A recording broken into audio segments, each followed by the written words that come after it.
What happened to the Jaguar CX750?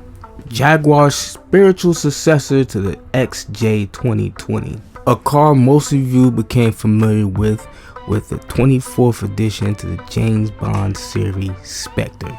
A car that showed so much promise, and you're probably wondering like me, what happened with it? But before we get into that, let's talk about some of the concepts that came with this particular supercar. The CX75 was a hybrid electric car that was first unveiled at the 2010 Paris Motor Show. So this car was in development and debuted before the likes of Ferrari, Porsche, and Mclaren. Holy Trinity was still in the earliest stages of development. This car was conceptualized with 2 diesel micro gas turbines, 4 Yasa electric motors at the wheel, and this car boasted a 778 horsepower altogether, which by today's standards isn't all that much, but 10 years ago that was an epic feat that was rarely seen in the automotive industry at the time.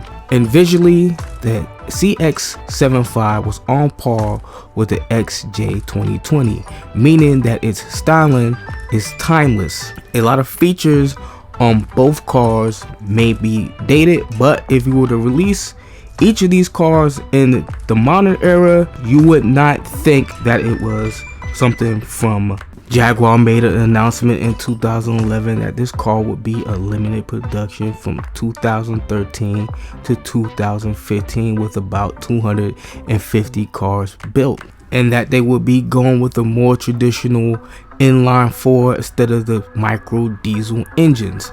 Then in December 2012, Jaguar announced that it will be canceling the CX25, shocking the whole automotive industry. Their reasoning: they felt that the ongoing economical crisis wasn't the right time to be releasing $800 to $1 million supercar. Jaguar also announced that they would continue the development of 5 prototype cars till May 2013. These prototypes featuring a turbocharged and supercharged inline 4-cylinder with 2 Yasa motors at the axles, combining for 890 horsepower with a top speed of well over 200 miles per hour. All this so they can use the CX75's technology in future Jaguars.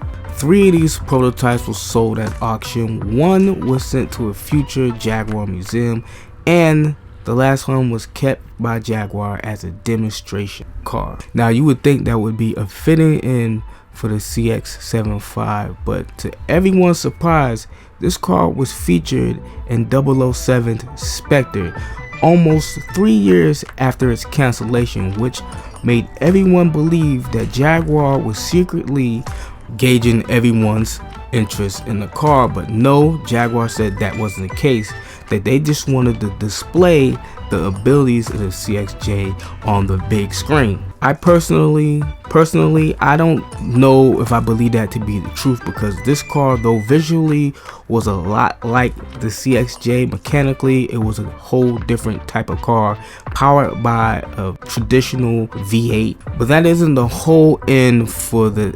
CX75. As some of you may know, a lot of the design cues and technology went in the Jaguar's F-Type, which is the spiritual successor to the E-Type, and I think probably the best modern Jaguar we've seen in a long time. Though not the best car out there, but for those that want that affordable speed and power, that is the top flight car to get. And I don't blame Jaguar for canning this car whatsoever, because at the time they were still working with some very old technology. The XK, for example, was probably the top car they had, and they were trying a few different things. Now I believe if they had the F-Type like they do now, they would have no problem selling the CX75 today. So I do believe it is hard to sell a halo car without something comparable, something more affordable for people who can't afford $800,000 but want to buy a speedy Jag. And I believe the F-Type was out at the time, there would have been no problem And I think Jaguar would have actually released this car, but instead this car birthed the F-Type, leading us to what we have with Jag today, especially with the Concept 8 and some of the other cars they have in their lineup. So there you have it, the story of what happened with Jaguar CX75, a car that may have been too ambitious for its time, but a car that also will never be forgotten.